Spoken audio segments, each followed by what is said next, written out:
Today we're going to tackle a feeling I bet a lot of us share, that the old rules of global power just don't seem to make sense anymore. So we're going to explore a new way to understand what's happening in our world. We're calling it power and flux. You ever look at the news and just feel like nothing quite adds up? Like the world is moving in a dozen different directions at once, and nobody has the script? We're not alone. And you know what? There's a really good reason for that feeling.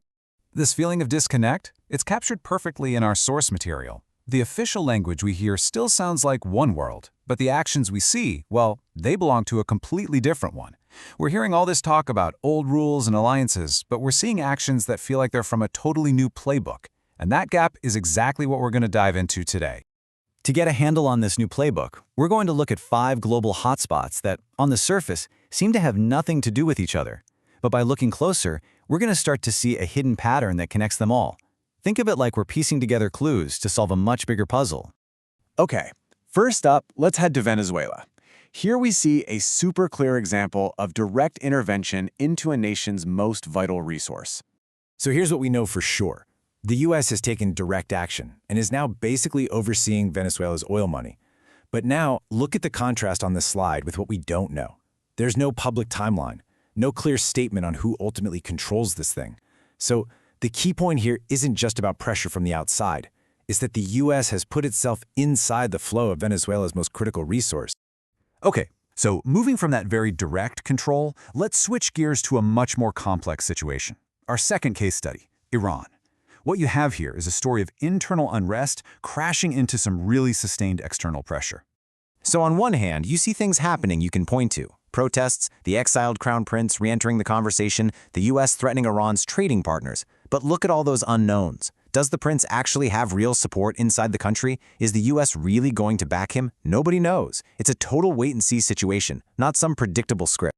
All right, our third case, Cuba, shows a totally different tactic.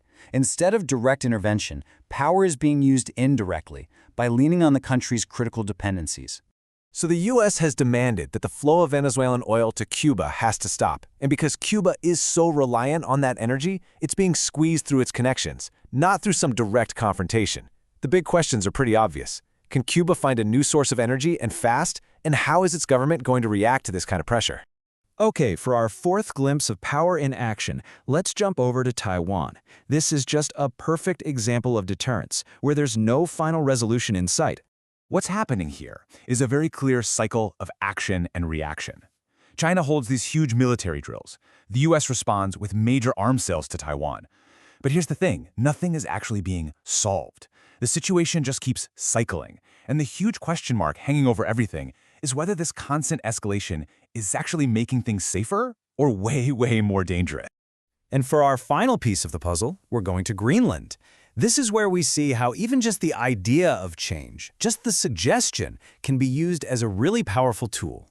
So U.S. leadership starts calling Greenland strategically vital, which prompts Denmark and Greenland to immediately say, nope, not for sale. But the rhetoric itself is enough to strain the alliance. We don't know what the ultimate goal is, but one thing is clear. In this new playbook, simply asking the question is a strategic move all by itself. All right. We've looked at Venezuela, Iran, Cuba, Taiwan, and Greenland. 5 totally different scenarios, 5 different parts of the world. Now, let's connect the dots.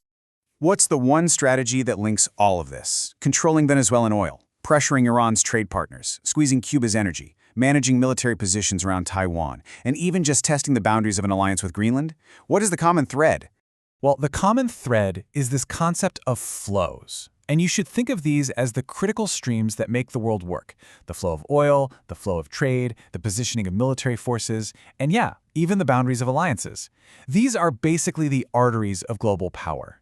And this, right here, is the core insight. In every single one of those cases, instead of working through traditional institutions like the UN or waiting for rules to be broken, we see a strategy of inserting power directly into these flows to control them, to disrupt them, or to redirect them.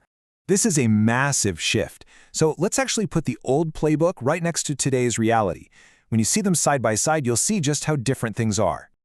This slide really lays it all out. The book version of world order, the one built after World War II, it relied on rules and institutions. Power was kind of a last resort. But today's reality is basically the inverse. Power is now used openly, it's used early, and it's not being used to enforce rules, but to intervene directly in these critical flows. So what does this new playbook, this new reality, mean for us trying to make sense of the world? Well, it means we have to get comfortable with uncertainty. Because in this new reality, there is no public blueprint for what's coming next. There are no guaranteed outcomes in Venezuela or Iran. And there is no clear new world order just waiting in the wings to take the place of the old one. The future is truly, completely unwritten. And this is why the most honest position to take, as our source material concludes, isn't to try and predict winners and losers. It's to watch what's happening, to track the facts as they come, and to resist that temptation to force a nice, clean story onto what is a really complex and unfinished moment in history. That feeling of discomfort is real, but you know what? It's also accurate. And that leaves us with a final thought. A question for you. Now that you have this new lens, think about the next headline you read. In this very unfinished moment, how does watching for flows instead of rules change the way you see the world?